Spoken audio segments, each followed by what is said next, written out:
अपने zoom app के lecture की रिकॉर्डिंग बेटा करेंगे, जिसे हम अपने हिंदी साहित्य सागर चैनल पर डालेंगे। सभी छात्रों ने, सभी विद्यार्थियों ने अपनी वीडियो और ऑडियो वाले बटन को बंद कर देना है, ताकि हमारी कक्षा अच्छी तरह से चल सके।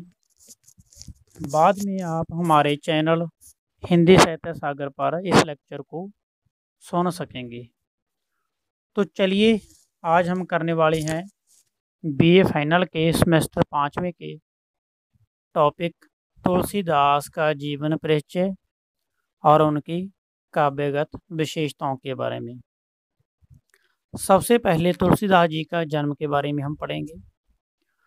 गोस्वामी तुलसीदास जी का जन्म 1511 और मृत्यु 1623 को हुआ माना जाता है। यह हिंदी साहित्य के महान कवि थे। इनका जन्म सोरो शुक्र क्षेत्र वर्तमान में, जैसे कि वर्तमान में आजकल हम बोल देते हैं पंजाबी में आजकल, कासगंज इटा उत्तर प्रदेश में हुआ था। कुछ विद्वान आप जी का जन्म राजापुर जिला बांदा, जो कि वर्तमान में जिसका नाम चित्रकूट है, में हुआ मानते हैं। दूसरा पॉइंट है बचपन। वहाँ आत्माराम दुबे नाम से एक प्रतिष्ठित ब्राह्मण रहते थे। उनकी धर्मपत्नी का नाम हुलसी था।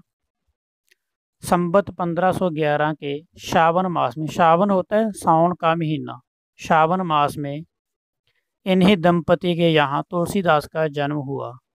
अर्थात इनके पिता का नाम आत्माराम दुबे और इनकी माता का नाम हुलसी था। लेकिन प्रचलित जनश्रुति के अनुसार शिशु 12 महीने तक मां के गर्भ में रहने के कारण उसके मुख में दांत दिखाई दे रहे थे। वैसे तो एक बच्चा अपने मां के पेट में लगभग 9-10 महीने रहता है, लेकिन यह शिशु ऐसा था कि उसने अपने मां के पेट में 12 महीने तक गर्भ में रहे और उनके गर्भ में ही उनके दांत, मुख के दांत दिखाई देने लगे थे। जन्म लेने के साथ ही उसने राम नाम का उच्चारण किया, अर्थात परमात्मा को याद किया, जिससे उसका नाम राम बोला पड़ गया, अर्थात राम को बोलने वाला, राम को याद करने वाला। वैसे तो पता ही है कि बचपन में बच्चा कभी नहीं बोलता, रोता है, जन्म के बाद बच्चा रोता है, लेकिन इन्होंने राम का नाम लिया। उनके जन्म के दूसरे ही दिन मां का निधन हो गया, अर्थात उनकी माता की मृत्यु होगी। पिता ने किसी और अनिष्ट से बचने के लिए, किसी और अनिष्ट होता है दुख से बचने के लिए कि मैं बच्चे को कैसे पालूंगा, तो तुलसीदास जी के पिता ने इस दुख से बचने के लिए बालक को, अर्थात तुलसीदास जी को चुनिया नाम की एक दासी को सौंप दिया। गली भटकता हुआ अनाथों की तरह जीवन जीने को विवश हो गया। आगे है हनुमान जी से भेंट। तो इस प्रकार जीवन में भटकते भटकते तुलसीदास जी कुछ समय के बाद बड़े हुए और राजापुर रहने के बाद वे दोबारा काशी चले गए और वहाँ की जनता को राम कथा सुनाने लगे। कथा के दौरान उन्हें एक दिन मनुष्य के वेश में एक प्रेत मिला, जिसने उन्हें हनुमान जी का पता बताया।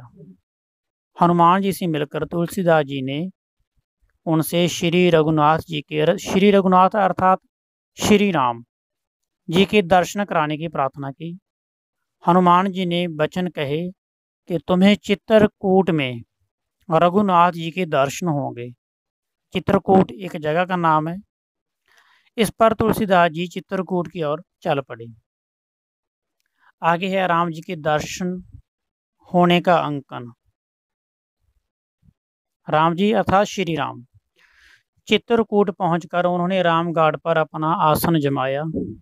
एक दिन वह प्रदक्षिणा करने निकले ही थे कि यकायक मार्ग में, रास्ते में जाते जाते श्री राम जी के दर्शन हुए। उन्होंने देखा कि दो बड़े ही सुंदर राजकुमार घोड़ों पर सवार होकर धनुष्यबाण लिए जा रहे हैं। तुलसीदास उन्हें देखकर आकर्षित तो हुए, परंतु उन्हें पहचान न सके कि यह श्री राम जी ही हैं। उन्हें पता ना चल सका कि ये मेरे वही भगवान हैं जिन्हें मैं दिन प्रतिदिन याद करता हूँ, उनकी बंदगी करता हूँ, उनसे उनकी प्रार्थना करता हूँ।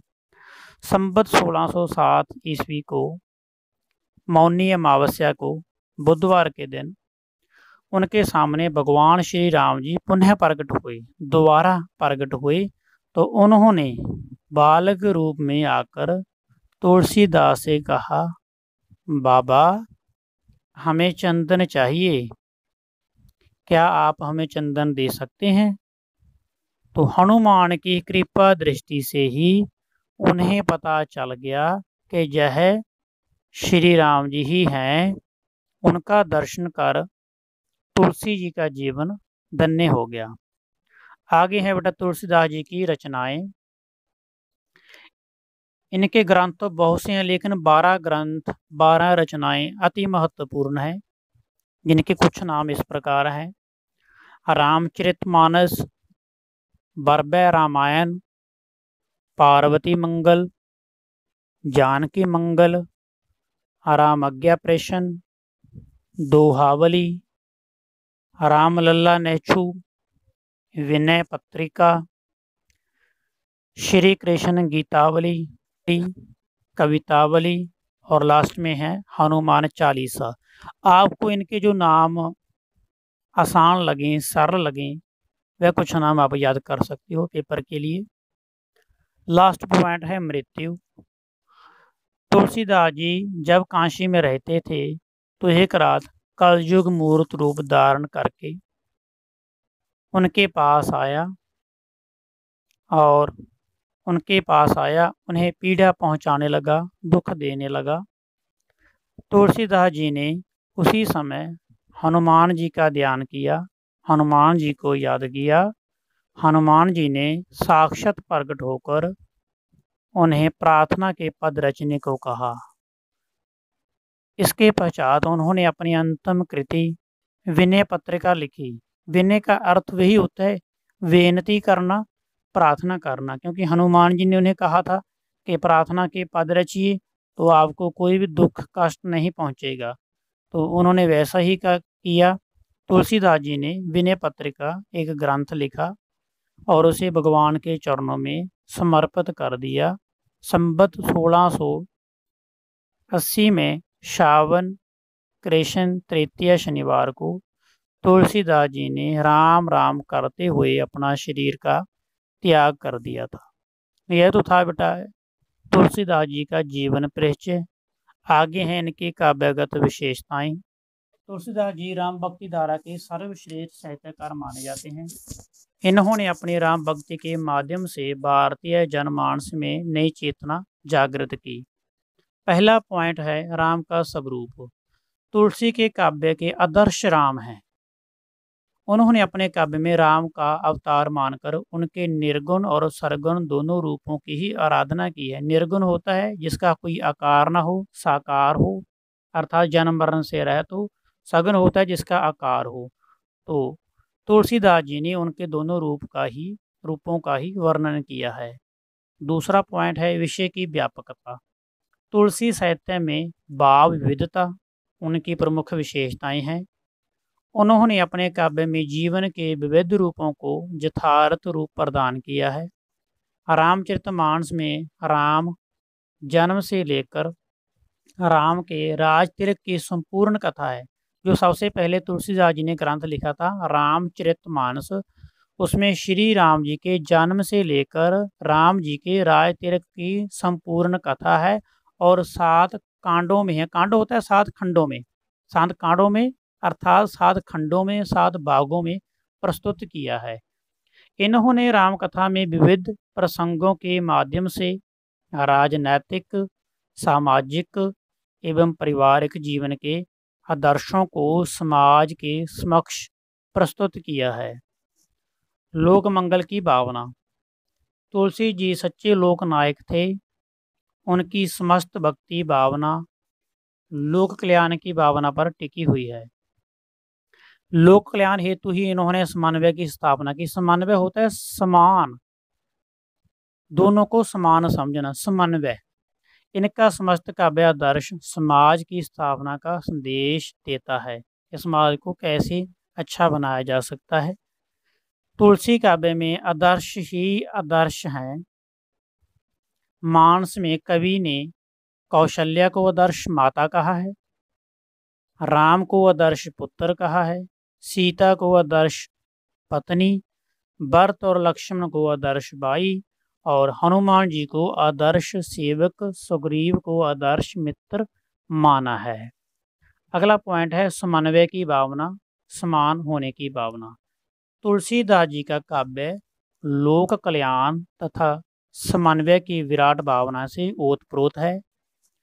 समकालीन युग संक्रमण का युग था।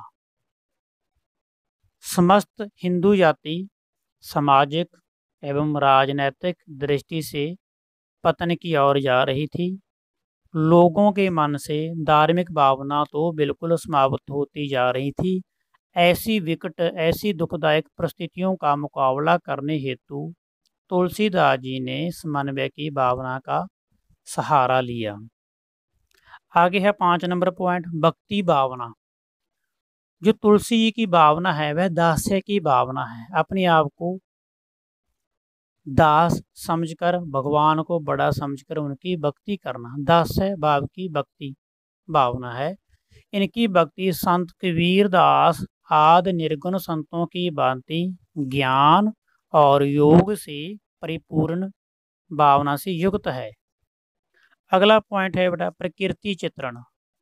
तुलसी साहित्य में प्रकृति का भी अनूठा चित्रण हुआ है। इन्होंने कहीं कहीं तो पंचवटी, चित्रकूट में वन, जंगल, नदी, पर्वत, पशु पक्षी आदि का सजीव चित्रण भी किया है। 7 नंबर पॉइंट काव्य रूप। तुलसी जी राम भक्ति के श्रेष्ठ कवि हैं। इन्होंने गीत, प्रबंध एवं मुक्त तीनों काव्य रूपों का प्रयोग करके अपने साहित्य का चित्रण किया है। रामचरितमानस साहित्य का श्रेष्ठ प्रबंध काव्य माना गया है। इसमें कवि ने 7 कांडों में श्री रामचंद्र जी के जीवन का अनूठा वर्णन किया है। इसी प्रकार गीतावली, कवितावली, दोहावली आदि भी श्रेष्ठ ग्रंथ माने गए हैं। पार्वती मंगल और जानकी मंगल, रामलला, नेचू आदि उनके श्रेष्ठ मुक्तक काव्य हैं। 8 नंबर पॉइंट है बेटा भाषा शैली। तुलसीदास जी एक महान विद्वान थे। उन्होंने अपने साहित्य की रचना अवधी और ब्रज दोनों ही भाषाओं में की है। उन्होंने दोनों भाषाओं का सुंदर प्रयोग कर श्रेष्ठ साहित्य सृजन किया है, रचा है। रामचरितमानस में अवधी तथा विनय पत्रिका आदि में ब्रज भाषा का सुंदर प्रयोग मिलता है।